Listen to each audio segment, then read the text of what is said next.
नमस्कार दोस्तों, एक बार फिर से चैनल एंड कहीं में आप लोगों का बहुत बहुत स्वागत है।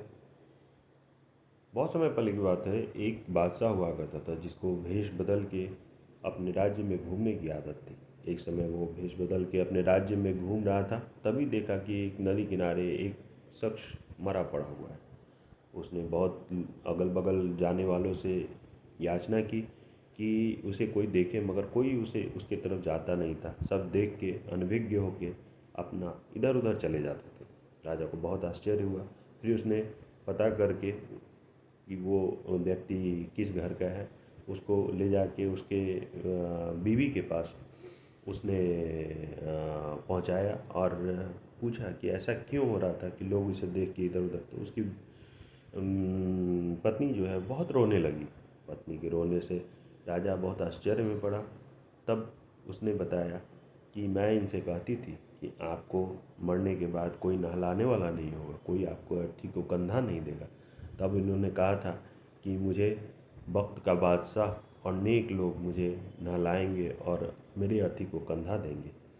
तब आश्चर्य से राजा ने पूछा कि ऐसा क्या है। तो उसने बताया कि ये बहुत अच्छे और बहुत नेक दिल इंसान थे। ये अपने कमाई से क्या करते थे कि शराब खाने में जाते थे और कुछ शराब खरीद के लाते थे और घर आके उसे नाले में बहवा देते थे और बोलते थे कि कुछ नौजवानों के बोझ को मैंने, जो उनके गुनाह हैं उसको मैंने कम किया आज। फिर इसी तरह से वो वैश्यालय में जाते थे और वेश्याओं को कुछ पैसे देते थे और कहते थे कि अपना दरवाज़ा बंद कर लो, और घर आके कहते थे कि आज मैंने उन कुछ वेश्याओं के और नौजवानों के पापों को कुछ कम किया, हल्का किया।